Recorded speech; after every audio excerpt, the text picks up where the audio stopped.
ನಮಸ್ತೆ ಸ್ನೇಹಿತರೆ, ಇವತ್ತು ನಾವು ಕಂಪ್ಯೂಟರ್ ಅಪ್ಲಿಕೇಶನ್ನಲ್ಲಿ ಮುಖ್ಯವಾಗಿರುವಂತಹ ಪ್ರಶ್ನೆಯ ವಿವರಣೆಯನ್ನು ತಿಳ್ಕೊಳ್ಳುವ.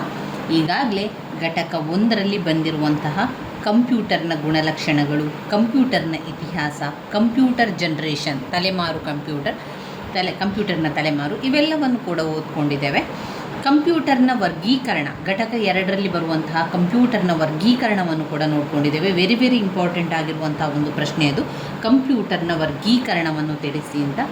ಘಟಕ 3 ಮತ್ತೊಂದು ಮುಖ್ಯವಾದ ಪ್ರಶ್ನೆ, ಕಂಪ್ಯೂಟರ್ನ ಕ್ರಿಯಾತ್ಮಕ ಘಟಕಗಳನ್ನು ತಿಳಿಸಿ.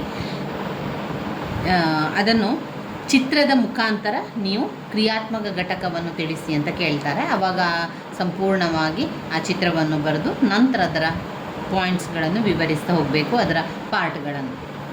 ಇವತ್ತು ನಾವು ನೋಡುವಂಥದ್ದು ಘಟಕ 4ರಲ್ಲಿ ಬರುವಂತಹ ಇನ್ಪುಟ್ ಸಾಧನಗಳ ಬಗ್ಗೆ ತಿಳಿಸಿ ಅಂತ ಕೇಳಿದ್ದಾರೆ. ಪುಟ ಸಂಖ್ಯೆ 28, 29ರಲ್ಲಿ ಇನ್ಪುಟ್ ಸಾಧನ ಬಗ್ಗೆ ಇದೆ ನೋಡಿ. 28ರಲ್ಲಿ ಪುಟ ಸಂಖ್ಯೆ 28ರಲ್ಲಿ ವಿವಿಧ ಪ್ರಕಾರದ ಇನ್ಪುಟ್ ಸಾಧನಗಳ ವಿವರಣೆ, ಇನ್ಪುಟ್ ಸಾಧನಗಳ ಅನುಕೂಲ ಮತ್ತು ಅನಾನುಕೂಲತೆಗಳ ವಿವರಣೆ ಈ ಒಂದು ಘಟಕದಲ್ಲಿರುವಂತಹ ವಿಚಾರ.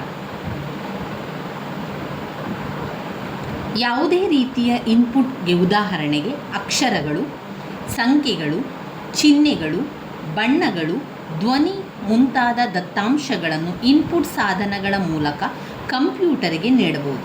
ಸಂಕ್ಷಿಪ್ತವಾಗಿ ಕೆಲವು ಜನಪ್ರಿಯ ಇನ್ಪುಟ್ ಸಾಧನಗಳು ಅಂತ ಹೇಳಿದರೆ ನಾವು ಕೀಲಿಮಣೆ ಅಂದರೆ ಕೀಬೋರ್ಡ್. ನಮ್ಮ ಕಂಪ್ಯೂಟರನ್ನು ನೆನೆಸಿಕೊಳ್ಳಿ. ಕಂಪ್ಯೂಟರ್ನಲ್ಲಿ ನೀವು ಕಂಪ್ಯೂಟರ್ನಲ್ಲಿ ಕೆಲಸವನ್ನು ಮಾಡ್ತಾ ಇದ್ದೀರಿ ಅಂತಾದರೆ ನಿಮಗೆ ಅದು ಬೇಗನೆ ಅರ್ಥ ಆಗ್ತದೆ. ಇಲ್ಲ ಅಂತಂದರೆ ನಾವೆಲ್ಲವನ್ನು ಕೂಡ ಒಮ್ಮೆ ನೋಡ್ತಾ ಹೋಗಬೇಕು. ಕೀಲಿಮಣೆ, mouse, joystick, floppy, hard disk, punch card, optical mark, reader ಇತ್ಯಾದಿ. ಇನ್ಪುಟ್ ಘಟಕ ಕೆಳಗಿನ ಕಾರ್ಯಗಳನ್ನು ನಿರ್ವಹಿಸ್ತದೆ. ಯಾವ ಕಾರ್ಯಗಳನ್ನು ನಿರ್ವಹಿಸ್ತದೆ? ಅದು ಮಾಹಿತಿ ಮತ್ತು ಪ್ರೋಗ್ರಾಂಗಳ ಸ್ವೀಕರಿಸುತ್ತದೆ ಅಥವಾ ಓದುತ್ತದೆ. ಮಾಹಿತಿ ಮತ್ತು ಪ್ರೋಗ್ರಾಂಗಳನ್ನು ಸ್ವೀಕರಿಸುತ್ತದೆ ಅಥವಾ ಓದುತ್ತದೆ.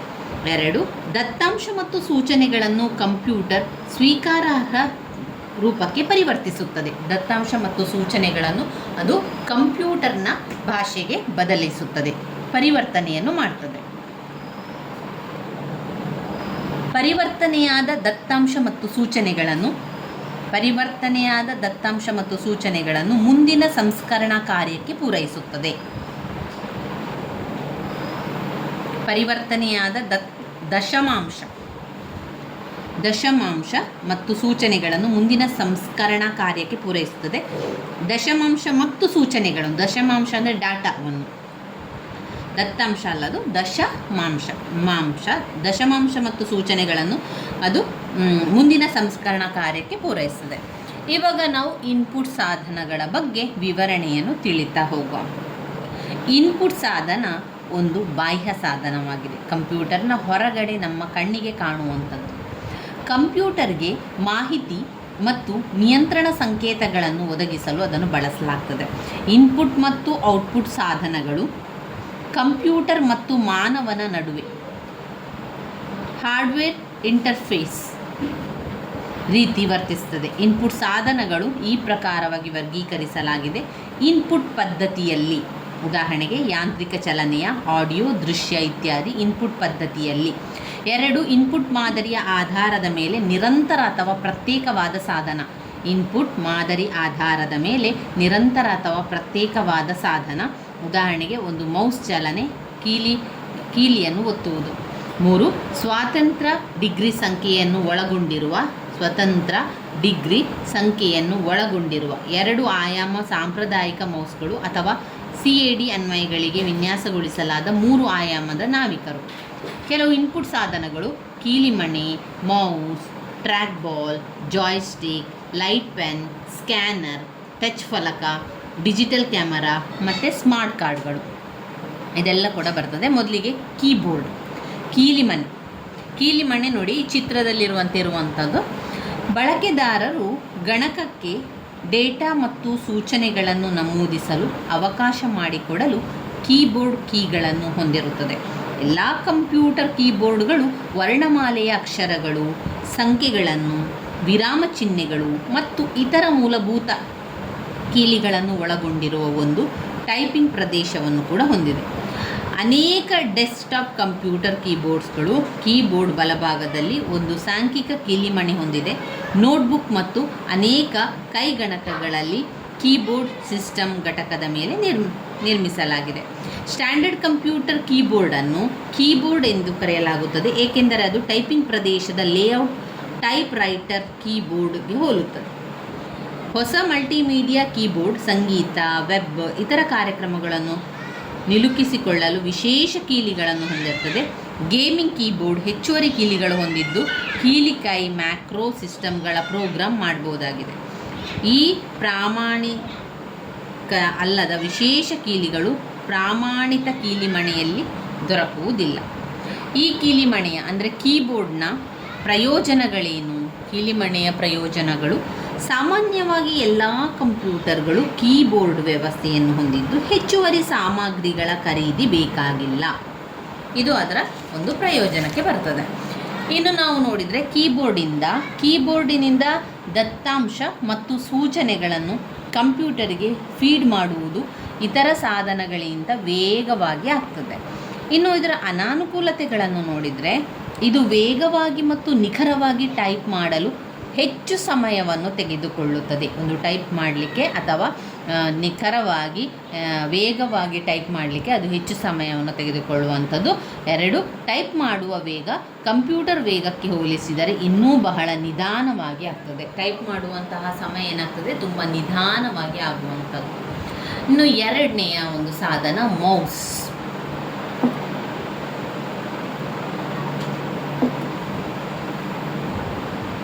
ದ GUI ಪರಿಸರ ಹೊಂದಿರುವ ವೈಯಕ್ತಿಕ ಕಂಪ್ಯೂಟರ್ನಲ್ಲಿ ಮೌಸ್ ಒಂದು ವ್ಯಾಪಕವಾಗಿ ಬಳಸಲಾಗುತ್ತಿರುವ ತೋರಿಸುವ ಸಾಧನ. ಅಂದರೆ ಒಂದು ಕಂಪ್ಯೂಟರ್ನಲ್ಲಿ ತೋರಿಸಲಿಕ್ಕೆ, ಒಂದು ಪಾಯಿಂಟನ್ನು ತೋರಿಸಲಿಕ್ಕೆ ಅದು ಬಾಣದ ರೀತಿಯಲ್ಲಿ ಹೋಗ್ತಾನೆ ಇರ್ತದೆ ನೋಡಿ, ಅದರ ಚಲನೆಯನ್ನು ಮಾಡಲಿಕ್ಕೆ ನಮಗೆ ಮೌಸ್ ಬೇಕು. ಮೌಸ್ ಚಲನೆಯನ್ನು ಪತ್ತೆ ಹಚ್ಚಲು ಯಾಂತ್ರಿಕ ಮೌಸ್ ಕೆಳಭಾಗದಲ್ಲಿ ಒಂದು ರಬ್ಬರ್ ಚೆಂಡನ್ನು ಹೊಂದಿದೆ. ಆ ಮೌಸ್ ಚಲನೆಯನ್ನು ಪತ್ತೆ ಹಚ್ಚಲು ಆಪ್ಟಿಕಲ್ ಮೌಸ್ ಬೆಳಕನ್ನು ಹೊರಸೂಸುವ ಮತ್ತು ಬೆಳಕನ್ನು ಕಂಡುಹಿಡಿಯುವ ಸಾಧನಗಳನ್ನು ಬಳಸುತ್ತದೆ. ಒಂದು ತಂತಿರಹಿತ ಮೌಸ್ ನಿಸ್ತಂತು ತಂತ್ರಜ್ಞಾನ ಬಳಸಿ ಮಾಹಿತಿ ಪ್ರಸಾರವನ್ನು ಮಾಡುತ್ತದೆ. ಉದಾಹರಣೆಗೆ ರೇಡಿಯೋ ಅಲೆಗಳು ಅಥವಾ ಅತಿಗೆಂಪು ಬೆಳಕು ತರಂಗಗಳು. ಅದರ ಮೌಸ್ನ ಪ್ರಯೋಜನಗಳನ್ನು ನಾವು ನೋಡುವುದಾದರೆ ಏನೆಲ್ಲ ಪ್ರಯೋಜನಗಳಿದೆ?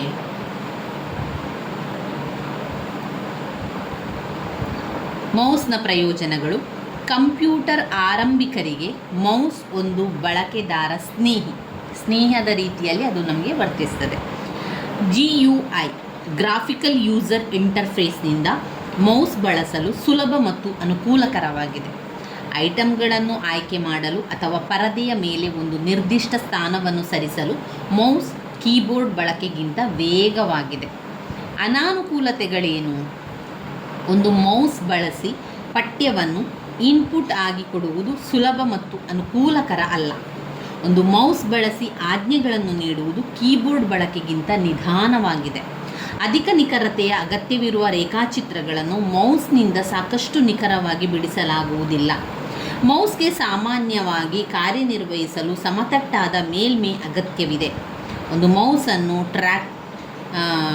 ಟ್ರ್ಯಾಕ್ಬಾಲ್ಗೆ ಹೋಲಿಸಿದರೆ ಕಾರ್ಯನಿರ್ವಹಿಸಲು ಹೆಚ್ಚು ಮೇಜಿನ ಜಾಗದ ಅವಶ್ಯಕತೆ ಇರುವಂಥದ್ದು. ಇದು ಅನಾನುಕೂಲತೆಗಳು. ಇವಿಷ್ಟು ಮೌಸ್ನ ಬಗ್ಗೆ ಆಯಿತು. ಇನ್ನು ಬರುವಂತಹ ಒಂದು ಸಾಧನ ಅದು ಟ್ರ್ಯಾಕ್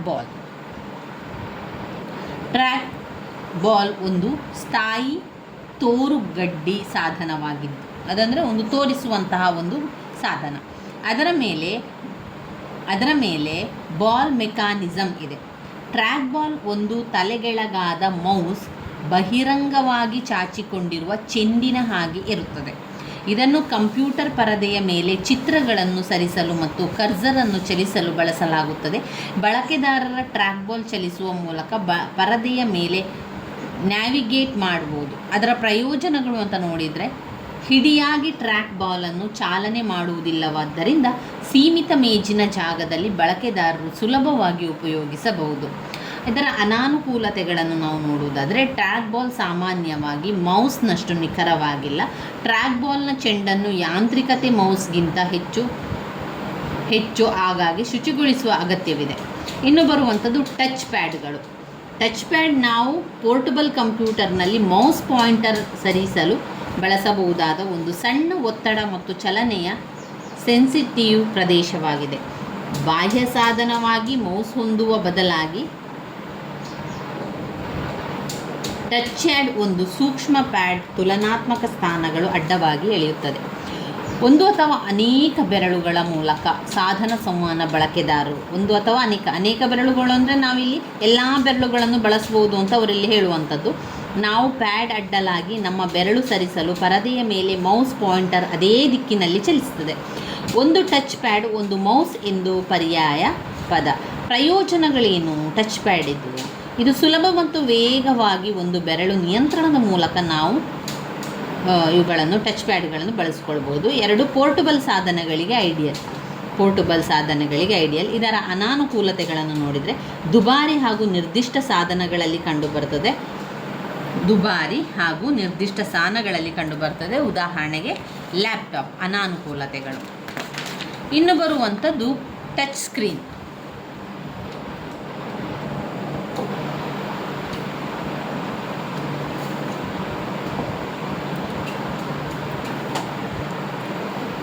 ಟಚ್ ಸ್ಕ್ರೀನ್ ಒಂದು ಇನ್ಪುಟ್ ಅಥವಾ ಔಟ್ಪುಟ್ ಸ್ಪರ್ಶ ಸಂವೇದನಾ ಪ್ರದರ್ಶಕ.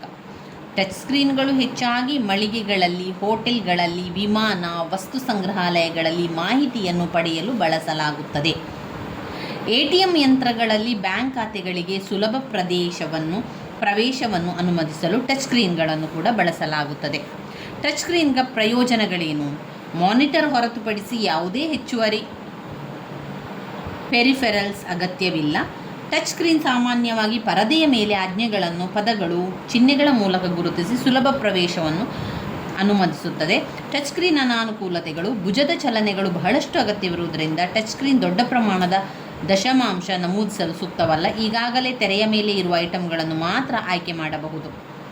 ಇನ್ನು ಬರುವಂಥದ್ದು ಜಾಯ್ಸ್ಟಿಕ್. ಇದೆಲ್ಲ ಕೂಡ ಇನ್ಪುಟ್ ಸಾಧನಗಳು. ಈ ರೀತಿಯ ಪ್ರಶ್ನೆಗಳು ಬರ್ತದೆ, ಇನ್ಪುಟ್ ಸಾಧನಗಳನ್ನು ವಿವರಿಸಿ ಅಂತ. ಆಗ ನಿಮಗೆ ಬೇಕಾದ ಸಾಧನಗಳು ನೆನಪು ಮಾಡಿಕೊಂಡು ಆ ಸಾಧನ ಬಗ್ಗೆ ವಿವರಿಸ್ತಾ ಹೋದ್ರಾಯಿತು. ಜಾಯ್ಸ್ಟಿಕ್ ಎನ್ನುವಂಥದ್ದು ಒಂದು ತೋರುಗಡ್ಡಿ ಸಾಧನವಾಗಿದೆ.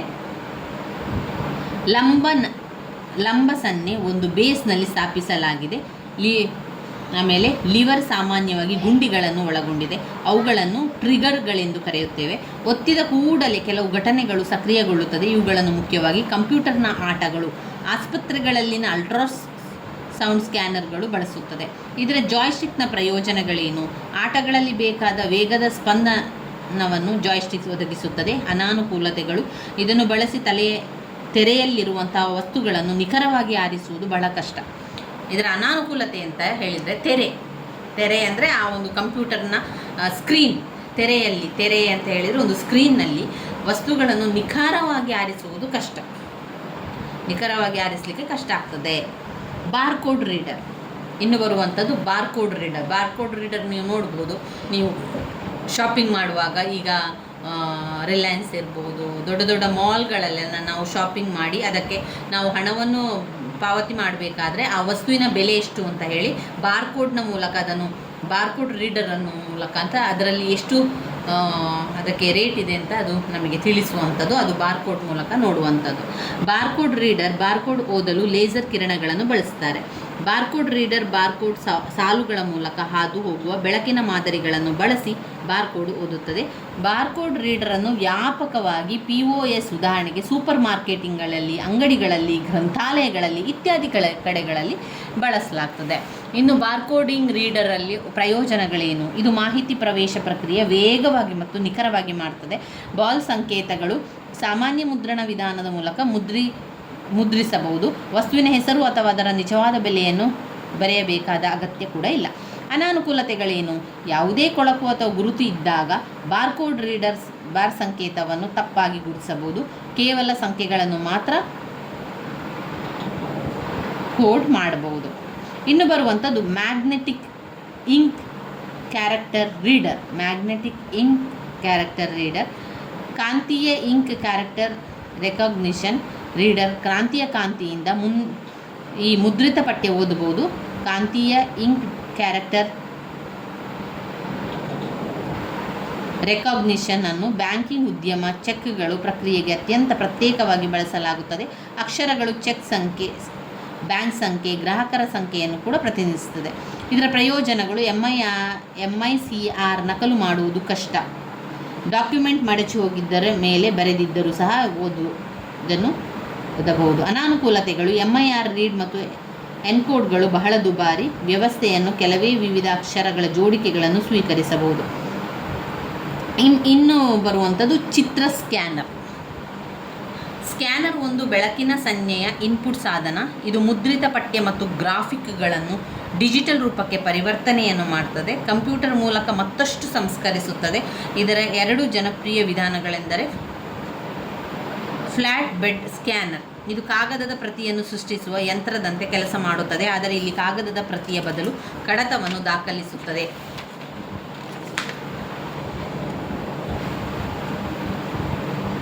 2 ಕೈ ಸ್ಕ್ಯಾನರ್. ಕೈಯಾರೆ ಸ್ಕ್ಯಾನರ್ಗಳನ್ನು ಇಮೇಜ್ ಮೇಲೆ ರವಾನಿಸಬಹುದು. ಇದು ಪೋರ್ಟಬಲ್ ಸಾಧನ. ನೀವು ಕಾಗದದ ಚಿತ್ರವನ್ನು ನಿಮ್ಮ ಕಂಪ್ಯೂಟರ್ಗೆ ನಕಲಿಸಲು ಬಳಸಬಹುದು. ಕೈಯಿಂದ ನಡೆಸುವ ಸ್ಕ್ಯಾನರ್ಗಳು ಸಣ್ಣ ಚಿತ್ರಗಳನ್ನು ವಶಪಡಿಸಿಕೊಳ್ಳುವುದರಲ್ಲಿ ಸೂಕ್ತವಾಗಿದೆ. ಇದರಲ್ಲಿ ಉದಾಹರಣೆಗೆ ಸಹಿಯನ್ನು ಮತ್ತು ಲೋಗೋಗಳನ್ನು ಕೈಯಲ್ಲಿ ಹಿಡಿಯುವ ಸ್ಕ್ಯಾನರ್ ಇದರಲ್ಲಿ ಒಂದು ಫ್ಲ್ಯಾಟ್ ಬೆಡ್ ಸ್ಕ್ಯಾನರ್ಗಿಂತ ಹೆಚ್ಚು ಸಣ್ಣ, ಕಡಿಮೆ ವೆಚ್ಚದಾಯಕ, ಹೆಚ್ಚು ವರ್ಗಾಯಿಸಬಹುದಾಗಿದೆ. ಸ್ಕ್ಯಾನರ್ಗಳು ಮುಖ್ಯವಾಗಿ ಚಿತ್ರಗಳನ್ನು ವಶಪಡಿಸಿಕೊಳ್ಳುವಲ್ಲಿ, ಸಂಗ್ರಹಿಸುವ, ವಿಶೇಷಿಸುವ, ಪ್ರದರ್ಶಿಸುವ, ಮುದ್ರಣ ಮತ್ತು ಚಿತ್ರಗಳ ಕುಶಲತೆಯನ್ನು ಒಳಗೊಂಡಿರುವ ಇಮೇಜ್ ಪ್ರೊಸೆಸಿಂಗ್ ಬಳಸಲಾಗುತ್ತದೆ. ಇದರ ಪ್ರಯೋಜನಗಳು ಸೂಕ್ತ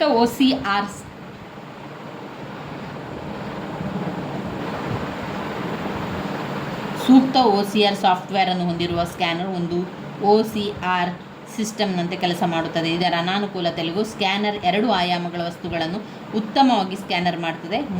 3D ವಸ್ತುಗಳು ಕಷ್ಟ. ಸ್ಕ್ಯಾನರ್ ಮಾಡಿದ ಚಿತ್ರಗಳು ಸಾಮಾನ್ಯವಾಗಿ ಬಹಳಷ್ಟು ಸಂಗ್ರಹ ಜಾಗವನ್ನು ತೆಗೆದುಕೊಳ್ಳಬಹುದು. ಗ್ರಾಫಿಕ್ ಟ್ಯಾಬ್ಲೆಟ್ ಒಂದು ಫ್ಲ್ಯಾಟ್ ಆಯತಾಕಾರದ ವಿದ್ಯುನ್ಮಾನ ಪ್ಲಾಸ್ಟಿಕ್ ಬೋರ್ಡ್ ಆಗಿದೆ. ಅದರ ಮೇಲೆ ಸ್ಟೈಲಸ್ನಿಂದ ಬರೆಯುತ್ತಾರೆ. ಇದು ಮುಖ್ಯವಾಗಿ ವಾಸ್ತುಶಿಲ್ಪಿಗಳು, ಮ್ಯಾಪ್ ಮೇಕರ್ಸ್, ಕಲಾವಿದರು, ವಿನ್ಯಾಸಕರು, ಕಂಪ್ಯೂಟರ್ ನೆರವಿನ ವಿನ್ಯಾಸ ಪರಿಷ್ಕರಣೆ ಮಾಡಲು ಬಳಸಲಾಗುತ್ತದೆ. ಗ್ರಾಫಿಕ್ ಟ್ಯಾಬ್ಲೆಟ್ ಮೇಲಿನ ಪ್ರತಿ ಸ್ಥಳ ಪರದೆಯ ಮೇಲಿನ ನಿರ್ದಿಷ್ಟ ಸ್ಥಳಕ್ಕೆ ಟ್ಯಾಬ್ಲೆಟ್ ಬಹಳ ನಿಖರತೆಯಿಂದ ಡ್ರಾಯಿಂಗ್ ಕಡತ ರೂಪಿಸಲು ಬಳಸಬಹುದು. ಪ್ರಯೋಜನಗಳು: 1 ಸ್ಟೈಲಸ್ ತ್ವರಿತವಾಗಿ ಟ್ಯಾಬ್ಲೆಟ್ ವಿವಿಧ ಸ್ಥಾನಗಳನ್ನು ತೋರಿಸಲು ಉಪಯೋಗಿಸಬಹುದು. ಅನಾನುಕೂಲತೆಗಳನ್ನು ನೋಡಿದರೆ, 1 ಸ್ಟೈಲಸ್ ಒಂದು ಗ್ರಾಫಿಕ್ ಟ್ಯಾಬ್ಲೆಟ್ ಸಾಮಾನ್ಯವಾಗಿ ಒಟ್ಟಾಗಿ ಕೆಲಸ ಮಾಡಬೇಕು ಮತ್ತು ಪ್ರತ್ಯೇಕವಾಗಿ ಕೆಲಸ ಸಾಧ್ಯವಿಲ್ಲ. ಆಪ್ಟಿಕಲ್ ಮಾರ್ಕ್ ಗುರುತಿಸುವಿಕೆ ಓದುಗರು ಪೂರ್ವಮುದ್ರಿತ ಅರ್ಜಿಗಳ ಕೆಲವು ಸ್ಥಳಗಳಲ್ಲಿ ಕೈಯಲ್ಲಿ ಬಿಡಿಸಿದ ಸಣ್ಣ ವಲಯಗಳ ಅಥವಾ ಆಯತಗಳ ಮಾರ್ಕನ್ನು ಗ್ರಹಿಸಬಲ್ಲುದು. OMR ರೀಡರ್ ಮೊದಲು ಬೆಳಕಿನ ಮಾದರಿಗಳನ್ನು ಆಧರಿಸಿದ ಸರಿಯಾದ ಉತ್ತರಗಳನ್ನು ದಾಖಲಿಸಲು ಉತ್ತರ ಕೀ ಶೀಟ್ ಓದುತ್ತದೆ, ನಂತರ ಉಳಿದ ದಾಖಲೆಗಳನ್ನು ಓದುತ್ತದೆ ಮತ್ತು ಉತ್ತರ ಕೀ ಶೀಟ್ ಜೊತೆಗೆ ಬೆಳಕಿನ ತಮ್ಮ ಮಾದರಿಗಳನ್ನು ಹೋಲಿಸುತ್ತದೆ. OMR ರೀಡರ್ ಅನ್ನು ಸಾಮಾನ್ಯವಾಗಿ ಪ್ರಶ್ನಾವಳಿಗಳು, ಆಮೇಲೆ ನೋಂದಣಿ ರೂಪಗಳು, ಬಹು ಆಯ್ಕೆ ಉತ್ತರಗಳಿಗೆ, ಲಾಟರಿ ಟಿಕೆಟ್ಗಳಲ್ಲಿ ಬಳಸಲಾಗ್ತದೆ. ಇದರ ಪ್ರಯೋಜನಗಳೇನು? ಗ್ರಾಫಿಕ್ ಟ್ಯಾಬ್ಲೆಟ್ ಇದ್ದು ಪ್ರಯೋಜನಗಳು ನಾವು ನೋಡಿದರೆ, ಕೈ ಬರಹದ ಅಕ್ಷರಗಳನ್ನು ಓದುವುದಕ್ಕಿಂತ ಮಾರ್ಕ್ಗಳನ್ನು ಗುರುತಿಸುವಾಗ ಕಡಿಮೆ ತಪ್ಪುಗಳಾಗುವುದರಿಂದ OMR OCRಗಿಂತ ಕಡಿಮೆ. ಬೃಹತ್ ಪ್ರಮಾಣದ ಮಾಹಿತಿಗಳನ್ನು ವಿಶೇಷ ತರಬೇತಿ ಸಿಬ್ಬಂದಿ ಅಗತ್ಯವಿಲ್ಲದೆ ತ್ವರಿತವಾಗಿ ಹಾಗೂ ಸುಲಭವಾಗಿ ಸಂಗ್ರಹಿಸಬಹುದು. ದತ್ತಾಂಶ ವೆಚ್ಚ ಮತ್ತು ದತ್ತಾಂಶದ ಇನ್ಪುಟ್ ದೋಷಗಳನ್ನು ಕಡಿಮೆ ಮಾಡಬಹುದು. ಇಲ್ಲಿ ಡೇಟಾ ವಿವರಗಳು ನಮೂದಿಸುವ ಅಗತ್ಯವಿಲ್ಲ. ಇದು ಪ್ರಯೋಜನಗಳು. ಇನ್ನು ಅನಾನುಕೂಲತೆಗಳು ನೋಡಿದರೆ, OMR ರೀಡರನ್ನು ಪ್ರತಿ ಹೊಸ ಡಾಕ್ಯುಮೆಂಟ್ ವಿನ್ಯಾಸಕ್ಕೆ ಪ್ರೋಗ್ರಾಮ್ ಮಾಡುವ ಅಗತ್ಯವಿದೆ. OMR ಓದಲು ತುಲನಾತ್ಮಕವಾಗಿ ನಿಧಾನವಾಗಿದೆ. ಒಂದು ನಮೂನೆ ದಾಖಲೆಗಳನ್ನು ಮಾರ್ಕ್ ಮಾಡುವ ವ್ಯಕ್ತಿ ನಿಖರವಾಗಿ ಸೂಚನೆಗಳನ್ನು ಅನುಸರಿಸಬೇಕು. ಇಲ್ಲಿ ಒಂದು ನಮೂನೆಯಲ್ಲಿ ಯಾವುದೇ ಫೋಲ್ಡಿಂಗ್ ಅಥವಾ ಕೊಳಕು ಸರಿಯಾಗಿ ಓದುವುದರಿಂದಲೂ ತಡೆಯಬಹುದು. ಇನ್ನು ಬರುವಂಥದ್ದು ಡಿಜಿಟಲ್ ಕ್ಯಾಮರಾ.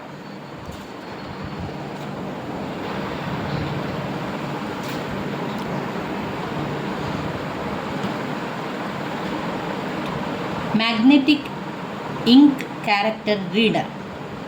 ಇದು ಕಾಂತೀಯ ಇಂಕ್ ಕ್ಯಾರೆಕ್ಟರ್ ರೆಕಾಗ್ನಿಷನ್ ರೀಡರ್, ಕಾಂತೀಯ ಶಾಯಿಯಿಂದ ಮುದ್ರಿತ ಪಠ್ಯವನ್ನು ಓದಬಹುದು. ಕಾಂತೀಯ ಇಂಕ್ ಕ್ಯಾರೆಕ್ಟರ್ ರೆಕಾಗ್ನಿಷನನ್ನು ಬ್ಯಾಂಕಿಂಗ್ ಉದ್ಯಮವು ಚೆಕ್ಗಳ ಪ್ರಕ್ರಿಯೆಗೆ ಅತ್ಯಂತ ಪ್ರತ್ಯೇಕವಾಗಿ ಬಳಸಲಾಗುತ್ತದೆ. ಅಕ್ಷರಗಳು ಚೆಕ್ಕಿನ ಸಂಖ್ಯೆ, ಬ್ಯಾಂಕ್ ಸಂಖ್ಯೆ ಮತ್ತು ಗ್ರಾಹಕರ ಖಾತೆ ಸಂಖ್ಯೆಯನ್ನು ಪ್ರತಿನಿಧಿಸುತ್ತದೆ.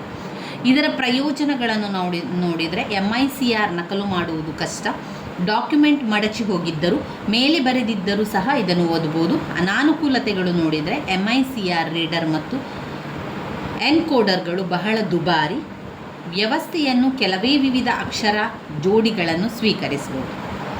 ಚಿತ್ರ ಸ್ಕ್ಯಾನರ್ಗಳು. ಸ್ಕ್ಯಾನರ್ ಒಂದು ಬೆಳಕಿನ ಸಂಜ್ಞೆಯ ಇನ್ಪುಟ್ ಸಾಧನ. ಇದು ಮುದ್ರಿತ ಪಠ್ಯ ಮತ್ತು ಗ್ರಾಫಿಕ್ಕನ್ನು ಡಿಜಿಟಲ್ ರೂಪಕ್ಕೆ ಪರಿವರ್ತಿಸಿ ಕಂಪ್ಯೂಟರ್ ಮೂಲಕ ಮತ್ತಷ್ಟು ಸಂಸ್ಕರಿಸುತ್ತದೆ. ಇದರ 2 ಜನಪ್ರಿಯ ವಿಧಗಳೆಂದರೆ ಫ್ಲ್ಯಾಟ್ ಬೆಡ್ ಸ್ಕ್ಯಾನರ್. ಇದು ಕಾಗದದ ಪ್ರತಿಯನ್ನು ಸೃಷ್ಟಿಸುವ ಯಂತ್ರದಂತೆ ಕೆಲಸ ಮಾಡುತ್ತದೆ, ಆದರೆ ಇಲ್ಲಿ ಕಾಗದದ ಪ್ರತಿಯ ಬದಲು ಕಡತವನ್ನು ದಾಖಲಿಸುತ್ತದೆ.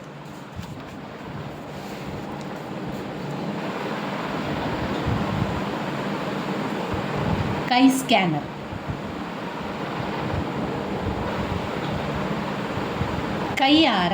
ಕೈಯಾರೆ ಸ್ಕ್ಯಾನರನ್ನು ಇಮ್ಯಾಜಿನ್ನ ಮೇಲೆ ರವಾನಿಸಬಹುದು. ಇದು ಪೋರ್ಟಬಲ್ ಸಾಧಕ. ನೀವು ಕಾಗದದ ಚಿತ್ರವನ್ನು ನಿಮ್ಮ ಕಂಪ್ಯೂಟರ್ಗೆ ನಕಲಿಸಲು ಅದನ್ನು ಬಳಸಬಹುದು. ಕೈಯಿಂದ ನಡೆಸುವಂಥ ಸ್ಕ್ಯಾನರ್ಗಳು ಸಣ್ಣ ಚಿತ್ರಗಳನ್ನು ವಶಪಡಿಸಿಕೊಳ್ಳುವಲ್ಲಿ ಅದು ತುಂಬಾ ಉಪಯುಕ್ತವಾಗಿದೆ. ಉದಾಹರಣೆಗೆ ಸಹಿಯನ್ನು ಮತ್ತು ಲೋಗೋಗಳನ್ನು ಕೈಯಲ್ಲಿ ಹಿಡಿಯುವ ಸ್ಕ್ಯಾನರ್ ಒಂದು ಫ್ಲ್ಯಾಟ್ ಬೆಡ್ ಸ್ಕ್ಯಾನರ್ಗಿಂತ ಹೆಚ್ಚು ಸಣ್ಣ ಮತ್ತು ಕಡಿಮೆ ವೆಚ್ಚದಾಯಕ ಕೂಡ ಆಗಿರುತ್ತದೆ. ಹೆಚ್ಚು ವರ್ಗಾಯಿಸಬಹುದು. ಸ್ಕ್ಯಾನರ್ಗಳು ಮುಖ್ಯವಾಗಿ ಚಿತ್ರಗಳನ್ನು ವಶಪಡಿಸಿಕೊಳ್ಳುವಲ್ಲಿ, ಸಂಗ್ರಹಿಸುವ, ವಿಶ್ಲೇಷಿಸುವ, ಪ್ರದರ್ಶಿಸುವ, ಮುದ್ರಣ ಮತ್ತು ಚಿತ್ರಗಳ ಕುಶಲತೆಯನ್ನು ಒಳಗೊಂಡಿರುವ ಇಮೇಜ್ ಪ್ರೊಸೆಸಿಂಗ್ನಲ್ಲಿ ಬಳಸಲಾಗುತ್ತದೆ. ಹಲವು ಸ್ಕ್ಯಾನರ್ಗಳು OCR ಹೊಂದಿದ್ದು ಪಠ್ಯದ ಚಿತ್ರವನ್ನು ಪಠ್ಯ ಕಡತವನ್ನಾಗಿ ಪರಿವರ್ತಿಸಲು ಬಳಸಬಹುದು.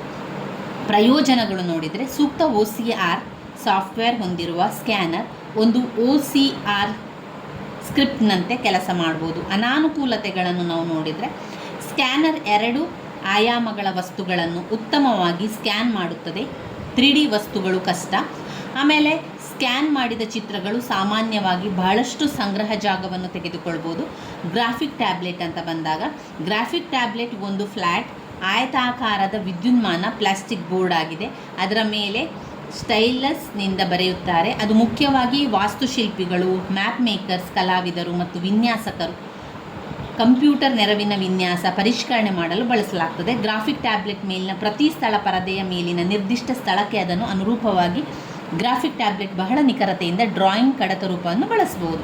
ಇದರಲ್ಲಿ ಕೂಡ ಅನುಕೂಲತೆಗಳು ಮತ್ತು ಅನಾನುಕೂಲತೆಗಳಿದೆ. ಅನುಕೂಲತೆಗಳನ್ನು ನೋಡಿದರೆ ಅದು ವಿವಿಧ ಸ್ಕ್ಯಾನ್ಗಳನ್ನು ತೋರಿಸಲು ಉಪಯೋಗಿಸಬಹುದು. ಅನಾನುಕೂಲತೆಗಳು ನೋಡಿದರೆ ಅದು ಒಟ್ಟಾಗಿ ಕೆಲಸ ಮಾಡಬೇಕು ಮತ್ತು ಪ್ರತ್ಯೇಕವಾಗಿ ಕೆಲಸವನ್ನು ಮಾಡಲಿಕ್ಕೆ ಸಾಧ್ಯ ಇಲ್ಲ. ಇನ್ನು ಬರುವಂತಹ ಸಾಧನ ಆಪ್ಟಿಕಲ್ ಮಾರ್ಕ್ ಗುರುತಿಸುವಿಕೆ. ಆಪ್ಟಿಕಲ್ ಮಾರ್ಕ್ ಗುರುತಿಸುವಿಕೆ OMR ಓದುಗರು ಪೂರ್ವ ಮುದ್ರಿತ ಅರ್ಜಿಗಳ ಕೆಲವು ಸ್ಥಳಗಳಲ್ಲಿ ಕೈಯಲ್ಲಿ ಬಿಡಿಸಿದ ಸಣ್ಣ ವಲಯಗಳ ಅಥವಾ ಆಯತಗಳ ಮಾರ್ಕುಗಳನ್ನು ಗ್ರಹಿಸಬಲ್ಲದು. OMR ರೀಡರ್ ಮೊದಲು ಬೆಳಕಿನ ಮಾದರಿಗಳನ್ನು ಆಧರಿಸಿದ ಸರಿಯಾದ ಉತ್ತರಗಳನ್ನು ದಾಖಲಿಸಲು ಉತ್ತರ ಕೀ ಶೀಟ್ ಓದುತ್ತದೆ. ನಂತರ ಉಳಿದಂತಹ ದಾಖಲೆಗಳನ್ನು ಅದು ಓದುತ್ತದೆ ಮತ್ತು ಉತ್ತರ ಕೀ ಶೀಟ್ ಜೊತೆಗೆ ಬೆಳಕಿನ ತಮ್ಮ ಮಾದರಿಗಳನ್ನು ಹೋಲಿಸುತ್ತದೆ. ಇಲ್ಲಿ ನೋಡಿ ಸ್ನೇಹಿತರೆ, ಇಲ್ಲಿ ಅವರು ಇನ್ಪುಟ್ ಸಾಧನಗಳು ಬೇರೆ ಬೇರೆ ಇನ್ಪುಟ್ ಸಾಧನಗಳಿದೆ. ಯಾವುದನ್ನು ಕೂಡ ನಾವು ವಿವರಿಸ್ತಾ ಹೋಗ್ಬೋದು. ಅಲ್ಲಿ ನೀವು 5 ಅಂಕಕ್ಕೆ ಪ್ರಶ್ನೆ ಬಂದರೆ ನಾವು 6 ಪಾಯಿಂಟ್ಸ್ಗಳನ್ನು ಬರೆದು ವಿವರಿಸ್ಬೋದು. ಅಥವಾ 10 ಅಂಕಕ್ಕೆ ಕೊಟ್ಟರೆ ಇನ್ಪುಟ್ ಸಾಧನ ಒಂದು 10 ಇನ್ಪುಟ್ ಸಾಧನಗಳನ್ನು ಬರೆದು ಅದರ ಒಂದು ವಿಚಾರವನ್ನು ಬರೆದು ನಂತರ ಅದರ ಪ್ರಯೋಜನವನ್ನು ಬರೀಬೇಕು, ಅನಾನುಕೂಲತೆಗಳನ್ನು ಬರೀಬೇಕು. ತುಂಬ ಬರೀಬೇಕು ಅಂತ ಇಲ್ಲ, ಒಂದು ಪ್ರಯೋಜನ ಬರೆದು ಒಂದು ಅನಾನುಕೂಲತೆಗಳನ್ನು ಬರೆದರೂ ಕೂಡ ಸಾಕು. ಈಗ ಆಪ್ಟಿಕಲ್ ಮಾರ್ಕ್ ಗುರುತಿಸುವಿಕೆಯ ಪ್ರಯೋಜನಗಳೇನು ಅಂತ ಹೇಳಿದರೆ, ಕೈಬರಹದ ಅಕ್ಷರಗಳನ್ನು ಓದುವುದಕ್ಕಿಂತ ಮಾರ್ಕ್ಗಳನ್ನು ಗುರುತಿಸುವಾಗ ಕಡಿಮೆ ತಪ್ಪುಗಳಾಗುವುದರಿಂದ OMR OCRಗಿಂತ ಉತ್ತಮ. ಬೃಹತ್ ಪ್ರಮಾಣದ ಮಾಹಿತಿಗಳನ್ನು ವಿಶೇಷ ತರಬೇತಿ ಸಿಬ್ಬಂದಿ ಅಗತ್ಯವಿಲ್ಲದೆ ತ್ವರಿತವಾಗಿ ಮತ್ತು ಸುಲಭವಾಗಿ ಸಂಗ್ರಹಿಸಬಹುದು. ದತ್ತಾಂಶ ವೆಚ್ಚ ಮತ್ತು ದತ್ತಾಂಶದ ಇನ್ಪುಟ್ ದೋಷಗಳನ್ನು ಕಡಿಮೆ ಕೂಡ ಮಾಡಬಹುದು. ಇಲ್ಲಿ ಡೇಟಾ ವಿವರಗಳು ನಮೂದಿಸುವ ಅಗತ್ಯ ಇಲ್ಲ. ಅನಾನುಕೂಲತೆಗಳೇನು? OMR ರೀಡರನ್ನು ಪ್ರತಿ ಹೊಸ ಡಾಕ್ಯುಮೆಂಟ್ ವಿನ್ಯಾಸಕ್ಕೆ ರೀಪ್ರೋಗ್ರಾಮ್ ಮಾಡುವ ಅಗತ್ಯವಿದೆ. OMR ಓದುಗರು ತುಲನಾತ್ಮಕವಾಗಿ ನಿಧಾನವಾಗಿದೆ. ದಾಖಲೆಗಳನ್ನು ಮಾರ್ಕ್ ಮಾಡುವ ವ್ಯಕ್ತಿ ನಿಖರವಾಗಿ ಸೂಚನೆಗಳನ್ನು ಅನುಸರಿಸಬೇಕು. ಒಂದು ನಮೂನೆಯಲ್ಲಿ ಯಾವುದೇ ಫೋಲ್ಡಿಂಗ್ ಅಥವಾ ಕೊಳಕು ಸರಿಯಾಗಿ ಓದುವುದರಿಂದಲೂ ತಡೆಯಬಹುದು. ಇನ್ನು ಬರುವಂಥದ್ದು ಡಿಜಿಟಲ್ ಕ್ಯಾಮರಾ.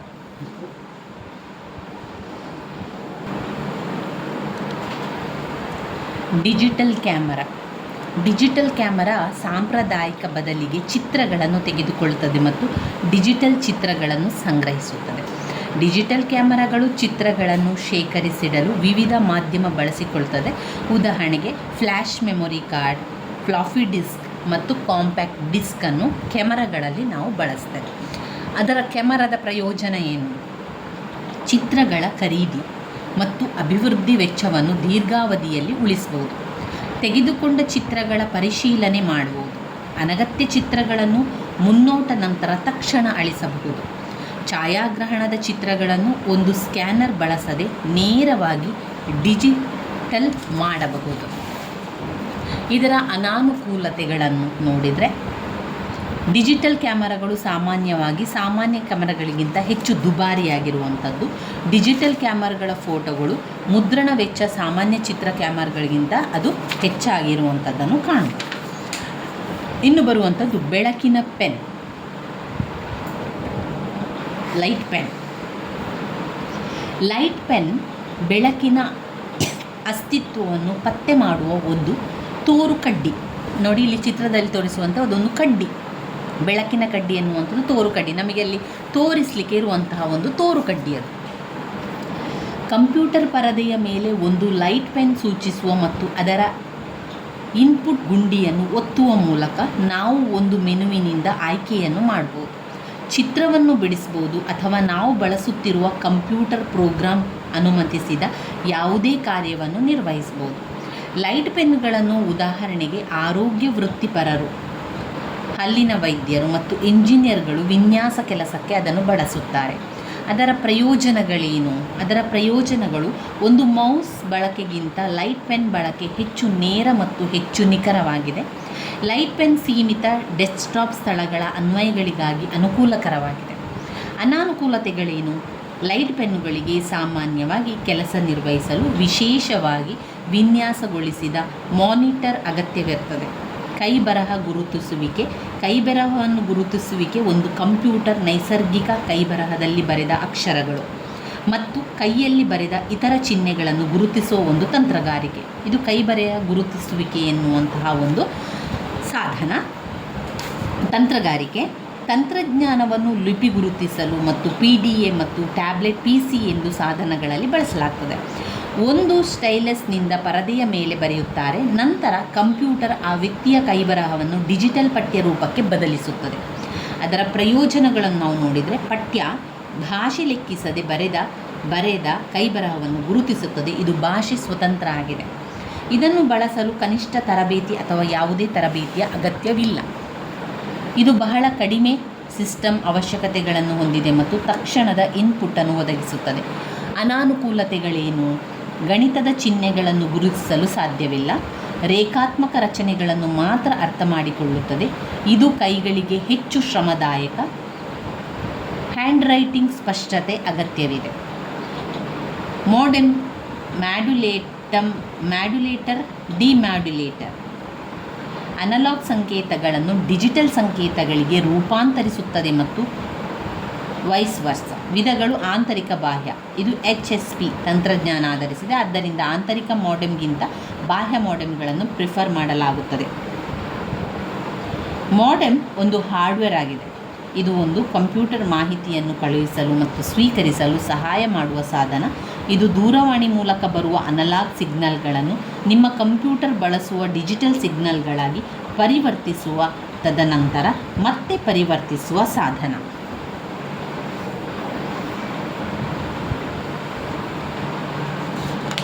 ಇವಿಷ್ಟು ವಿಚಾರಗಳು ನಾವು ಇನ್ಪುಟ್ ಸಾಧನಗಳ ಬಗ್ಗೆ ತಿಳ್ಕೊಂಡೆವು. ತುಂಬಾ ಮುಖ್ಯವಾಗಿರುವಂಥ ಪ್ರಶ್ನೆ, 10 ಅಂಕಕ್ಕೆ ಹಲವು ಬಾರಿ ಕೇಳಿದ್ದಾರೆ. ಇನ್ಪುಟ್ ಸಾಧನಗಳನ್ನು ವಿವರಿಸಿ ಅಂತ. ಯಾವುದೇ ಇನ್ಪುಟ್ ಸಾಧನವನ್ನು ನೀವು ವಿವರಿಸ್ಬೋದು. ಅದರಲ್ಲಿ ಕೀಲಿಮಣೆ, mouse, track ball, joystick, light pen, scanner, touch ಫಲಕ, ಡಿಜಿಟಲ್ ಕ್ಯಾಮರಾ, ಸ್ಮಾರ್ಟ್ ಕಾರ್ಡ್, ಇವಿಷ್ಟು ಬಗೆಗಳಿದೆ. ಇವಿಷ್ಟು ಇನ್ಪುಟ್ ಸಾಧನಗಳಲ್ಲಿ ಯಾವುದನ್ನು ಕೂಡ ನೀವು ವಿವರಿಸ್ತಾ ಹೋಗ್ಬೋದು. ಸಾಧ್ಯ ಆದರೆ ಎಲ್ಲವನ್ನು ಕೂಡ ಒಮ್ಮೆ ನೋಡ್ತಾ ಹೋಗಿ ಮತ್ತು ಸ್ವಲ್ಪ ಅದನ್ನು ಅರ್ಥ ಮಾಡಿಕೊಂಡು ನಮಗೆ ಬರಿತಾ ಹೋಗಬೇಕಾಗ್ತದೆ. ಅದರ ಅನುಕೂಲತೆ ಮತ್ತು ಅನಾನುಕೂಲತೆಗಳನ್ನು, ಅದರ ವಿಚಾರ ಏನು, ಅದರ ಒಂದು ಕೆಲಸ ಏನು ಅಂತ ನಮಗೆ ಒಮ್ಮೆ ಗೊತ್ತಾದರೆ ನಂತರ ಅದರ ಅನುಕೂಲತೆ ಮತ್ತು ಅನಾನುಕೂಲತೆಗಳನ್ನು ಬರೀಲಿಕ್ಕೆ ಏನೂ ಕಷ್ಟ ಆಗೋದಿಲ್ಲ. ಇನ್ಪುಟ್ ಸಾಧನಗಳ ಬಗ್ಗೆ ತಿಳ್ಕೊಳ್ಳಿ. ನಾವು ಇವಿಷ್ಟನ್ನು ಇನ್ಪುಟ್ ಸಾಧನಲ್ಲೇ ತಿಳ್ಕೊಂಡೆವು. ಇನ್ನು ನಾವು ಓದಬೇಕಾಗಿರುವಂತಹ ಮುಖ್ಯವಾದ ಪ್ರಶ್ನೆ ಇಂಪ್ಯಾಕ್ಟ್ ಮುದ್ರಕಗಳು, ನಾನ್ ಇಂಪ್ಯಾಕ್ಟ್ ಮುದ್ರಕಗಳಾಗಿರುವಂಥದ್ದು. ಅದನ್ನು ನಾವು ಮುಂದಿನ ವಿಡಿಯೋದಲ್ಲಿ ತಿಳ್ಕೊಳ್ಳುವ. ಪ್ರಿಂಟರ್ಸ್ ಓದಬೇಕು. ಪ್ರಿಂಟರ್ಸ್ ಮತ್ತು ಆ ಒಂದು ಚಿತ್ರವನ್ನು ಕೂಡ ಅವರು ಕೇಳ್ತಾರೆ. ಆ ಚಿತ್ರವನ್ನು ನಾವು ಒಟ್ಟಿಗೆ ಬರೀಬೇಕಾಗ್ತದೆ. ಪ್ರಿಂಟರ್ಸ್ ಇದು ಅಂದರೆ ಇಂಪ್ಯಾಕ್ಟ್ ಪ್ರಿಂಟರ್ಸ್, ಅದರಲ್ಲಿ ನಾನ್ ಇಂಪ್ಯಾಕ್ಟ್ ಪ್ರಿಂಟರ್ಸನ್ನು ಕೂಡ ಓದಬೇಕು. ಪ್ರಿಂಟರ್ಸ್, ಇಂಪ್ಯಾಕ್ಟ್ ಪ್ರಿಂಟರ್ಸ್, ನಾನ್ ಇಂಪ್ಯಾಕ್ಟ್ ಪ್ರಿಂಟರ್ಸ್ ಎರಡೂ ಕೂಡ ಓದ್ಕೊಳ್ಬೇಕು. ಇಂಪ್ಯಾಕ್ಟ್ ಪ್ರಿಂಟರ್ಸ್, ನಾನ್ ಇಂಪ್ಯಾಕ್ಟ್ ಪ್ರಿಂಟರ್ಸ್, ಅದರ ಪ್ರಿಂಟರ್ಸ್ನ ಪರಿಣಾಮಗಳೇನು, ಪ್ರಿಂಟರ್ಸ್ನಲ್ಲಿ ಬರುವಂತಹ ಪಾಯಿಂಟ್ಸ್ಗಳೇನು, ಅದನ್ನೆಲ್ಲವನ್ನು ಕೂಡ ನಾವು ಮುಂದಿನ ವಿಡಿಯೋದಲ್ಲಿ ತಿಳ್ಕೊಳ್ಳೋ ಸ್ನೇಹಿತರೆ. ಇವತ್ತು ನಾವು ಸಂಪೂರ್ಣವಾಗಿ ಇನ್ಪುಟ್ ಸಾಧನಗಳ ಬಗ್ಗೆ ತಿಳ್ಕೊಂಡೆವು. ಈ ಸಾಧನಗಳನ್ನು ಸರಿಯಾಗಿ ಬಾಯ್ಪಾಠ ಮಾಡಿಕೊಳ್ಳಿ. ಕೀಲಿಮಣೆ, mouse, track ball, joystick, light pen, scanner, touch ಫಲಕ, ಡಿಜಿಟಲ್ ಕ್ಯಾಮರಾ, ಸ್ಮಾರ್ಟ್ ಕಾರ್ಡ್ಗಳು, ಇವಿಷ್ಟು ಇನ್ಪುಟ್ ಸಾಧನಗಳಲ್ಲಿ ಬರ್ತದೆ. ಆ ಇನ್ಪುಟ್ ಸಾಧನವನ್ನು, ಪ್ರತಿಯೊಂದು ಸಾಧನವನ್ನು ವಿವರಿಸುವಂಥದ್ದು ಮತ್ತು ಅದರ ಪ್ರಯೋಜನಗಳು ಮತ್ತು ಅನಾನುಕೂಲತೆಗಳನ್ನು ಬರೆಯುವಂಥದ್ದು, ಇವಿಷ್ಟು ಇದರಲ್ಲಿ ಮಾಡಿ. ನನ್ನ ವೀಡಿಯೋಸ್ ಎಲ್ಲ ನಿಮಗೆ ಇಷ್ಟ ಆಗಿದ್ದರೆ ಲೈಕ್ ಕೊಡಿ, ಶೇರ್ ಮಾಡಿ, ಸಬ್ಸ್ಕ್ರೈಬ್ ಮಾಡಲಿಕ್ಕೆ ಮರಿಬೇಡಿ ಸ್ನೇಹಿತರೆ. ಧನ್ಯವಾದಗಳು.